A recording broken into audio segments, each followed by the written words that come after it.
வணக்கம். இது பாண்டிய நாட்டு பாடல் பெற்ற தலங்களுள் 13வது தலமாகும். இத்தலம் ஒரு காலத்தில் விஷ்ணு தலமாக இருந்தது. பின்னர் இங்கு சிவலிங்கம் தோற்றமளித்து இத்தலம் சிவதலமாயிற்று. அத்தகைய பெருமையுடைய அந்த சிவத்தலத்தை பற்றிதான் இன்று நாம் பார்க்க இருக்கிறோம். ஆம், அதுதான் திருக்குற்றாலம். திருக்குற்றாலம் என்னும் இத்திருத்தலத்தை திருஞான சம்பந்தரும் மாணிக்க வாசகரும் பாடியுள்ளனர். திருஞான சம்பந்தர் இத்தலத்தை பற்றி 2 பதிகங்கள் பாடியுள்ளார். அவற்றுள் ஒன்று திருக்குற்றாலம் பற்றியும் மற்றொன்று குறும்பலா என்பது பற்றியும் ஆகும். குற்றாலம் என்பது ஒரு வகை ஆலமரம். இதுவே இத்தலத்து தல விருட்சமாகும்.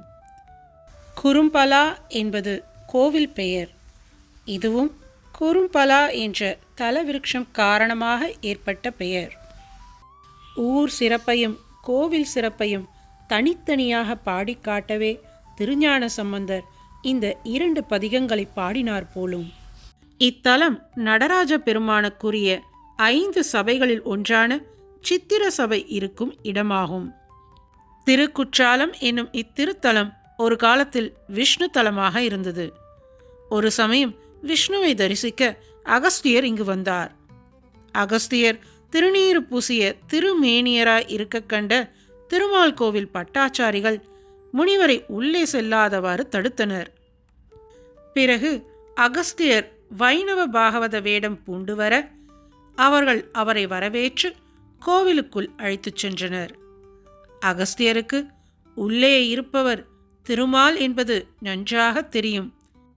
வைணவ பட்டாச்சாரியார்களை அடக்க அகஸ்திய முனிவர் மூலஸ்தானத்தில் திருமால் திருவுருவின் உச்சியில் உள்ளங்கையை வைத்து அழுத்தி குறுகு குறுகு என்று கூற திருமால் குறுகிவிட அங்கு சிவலிங்கம் தோற்றமளித்தது. அதனை கண்டு தரிசித்து அனைவரும் வெளியே வந்தனர். திருமால் சிவலிங்கமாகி இருப்பதைக் கண்டு வெட்கி தாம் செய்த குறும்புக்காக வைணவர்கள் வருந்தினார்கள். அன்று முதல் இத்தலம் சிவதலமாயிற்று. இத்தலத்திற்கு திரிகூடம் என்ற பெயரும் உண்டு.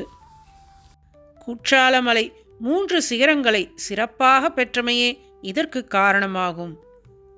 இங்கு 3 அருவிகள் சிறப்பாக பேசப்படுகின்றன. ஒன்று தேனருவி என்பதாகும். இது 100 அடி உயரத்திலிருந்து விழுகிறது. 2வது அருவி செண்பகதேவி. இது 30 அடி உயரத்திலிருந்து விழுகிறது. இங்கு ஒரு காளி கோவிலும் உண்டு. 3வது குற்றால அருவியாகும். இது 200 அடி உயரத்திலிருந்து விழுகிறது. பொங்குமா கடல் என்ற ஒரு துறையும் இங்கு உண்டு. இந்த இடங்களுக்கு செல்வதானால் மிகவும் விழிப்புடன் செல்ல வேண்டும். சந்நிதிக்கு பின்புறம் ஒழுகுவது முதல் அருவி. இதற்கு மேல் இருப்பதே பொங்குமா கடல். அங்கிருந்து 2 கல் தொலைவில் குறுகிய செங்குத்தான பாதையில் இருப்பதே செண்பக அருவி. இப்பாதை வழியே மாவும் பலாவும் பாக்கும் ஏலமும் கிராம்பும் வளர்ந்து கண்ணுக்கு இயற்கை இன்பத்தை கொடுக்கும். இவ்வருவிக்கு மேலே 2 மைல் சென்றால் தேனருவியை காணலாம். இத்தலத்து கோவில் சங்கு வடிவாக அமைந்துள்ளது. வடக்கு பார்த்த சந்நிதி. அம்மன் சந்நிதியும் இறைவன் சந்நிதியும் ஒன்றன் பக்கத்தில் ஒன்றாக அமைந்துள்ளன. இங்கு கண்டு தரிசிக்க கூடியவை செண்பகதேவி, சித்திர சபை, குற்றால நங்கை, கூத்தர் கோவில், மாடசாமி, சம்பந்தர் சிலை உருவங்கள் ஆகியனவாகும். இத்தலத்து இறைவர் குறும்பலாநாதர் என்றும் இறைவியார் குழல்வாய் மொழியம்மை என்றும் அழைக்கப்படுவர்.